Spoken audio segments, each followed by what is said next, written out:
In this video, I'm going to show you how to bring in a photo of yourself, and we'll crop it and change it to that high contrast black and white image. So in Photopea, we want to say open and find our picture. Mine's here in the downloads folder.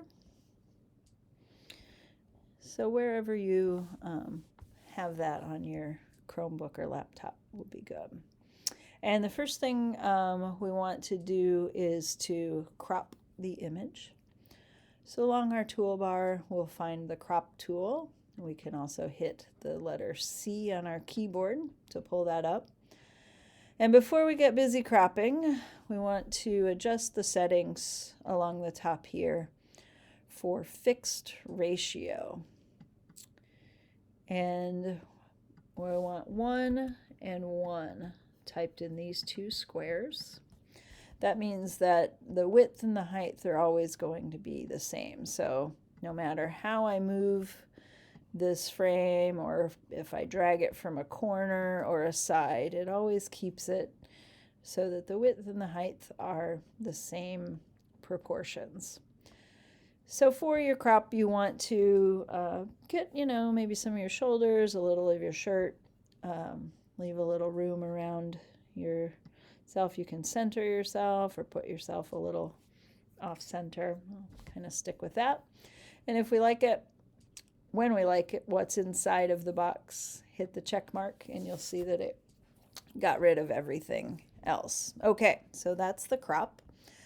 Then we want to change it to black and white. So we'll click on image, again pull down to adjustments, and there's a black and white option right here. We want to do that instead of changing it to grayscale so that we can add color to it later. From this window, you can adjust the different red areas in your photo, the yellow areas in your photo. If you want to play around with these sliders until you get kind of the contrast that you'd like,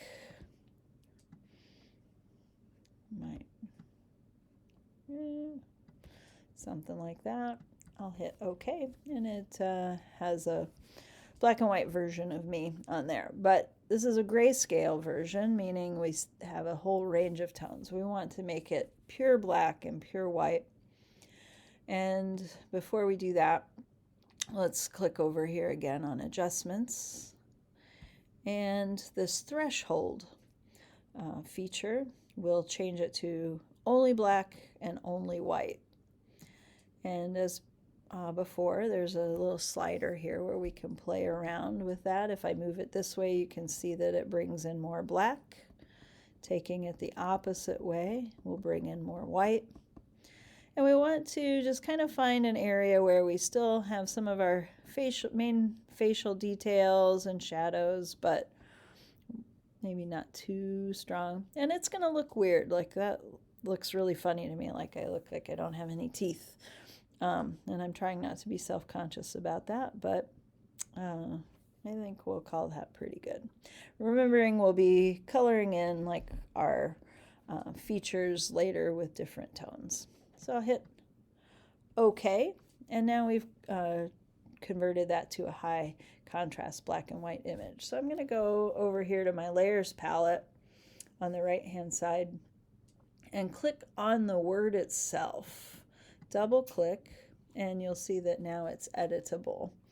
And I'm just going to call this black so I remember what that one is. Okay.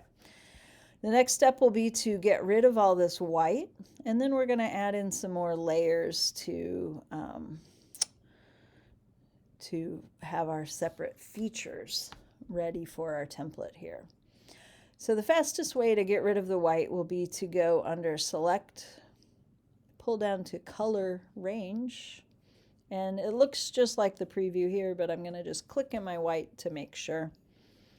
So that I should have then selected everything that's white in this photo. And it might be difficult to tell, but there's a little dotted line around everything now. So when I hit my Delete key or Backspace key, it should get rid of all of that and replace it with that gray checkerboard. Remember, that means that the area behind that is now transparent.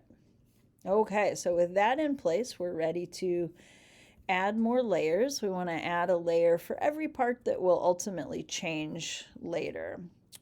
So I'm going to come along to my layer menu and say new layer. You'll notice then over here it put a layer 1. I'll double click on that and let's make this the background. Trust me, you'll like yourself better if you do all of these labels now. Another way to add a layer is down here at the bottom of the layers palette. This second icon by the trash can is a new layer. If I click on that, I can again get another layer. Let's call this one clothes or shirt, I guess would be fine. I'll add another layer for my skin tone. I'll add, oops, I got the double click crazy. I'll add a layer here for maybe my lips. I might add a layer for my hair.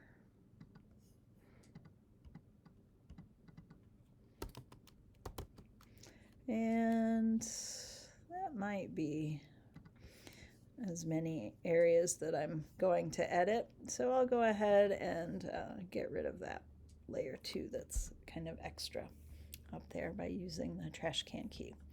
So when you have your layers all in place, one more thing you want to do before you save is to move this layer that has your image all the way to the top. And in fact, if you think about these layers as a stack, we generally want them to go from the biggest areas to the more detailed areas. So the figure will sit on top of the background, and my clothes will be maybe above my skin. So let me change the order of that. So I'll have my background, my skin, I'll have my shirt on top of that. I guess that's good, right? And then the lips would be a smaller detail that would appear over the top of the skin. And we want the hair to also appear over the skin. And then our contrast layer on top of that. So once we have that all in place, then we are ready to save our master document. And it's going to name it whatever this photo was named when you brought it in. Chances are it's like IMG 123456 or some kind of number behind it. So let's save it as a PSD. I'd already pulled up a picture that I'd renamed for this, so mine's named pretty well. But if we click over here to your instructions, let's double check what we want to name it. We're going to name it just your name this time. So I'll maybe come over to my downloads folder. Let me see if I can get rid of some of these windows here for you. And I'll pull up my downloads folder. And I'm, of course, working on my Mac, so it might look a little different on yours. But here's the one I just made. And you can right-click on that or control-click on your thing, rename it, and we'll call this one just Stacy PSD. But if your name's not Stacy, you'll want to name it something different. Oops, that's already been taken because I did this once before. So you'll call it something else here. Let me save some of these now. Let me rename this and we'll call it Stacy Gross.pst. So there it is there. Now when I want to make 16 copies of this, I can open up Photopea again from this window. I can close that one. Say File, Open. I'll open my new one that I renamed. There she is. And now I just need to save this as a PSD 16 times. But notice here on this one that I opened, again, we still see the different layers that I made. Those are still intact because we clicked this. So I'm going to save this 16 times. So save as PSD. There's 1,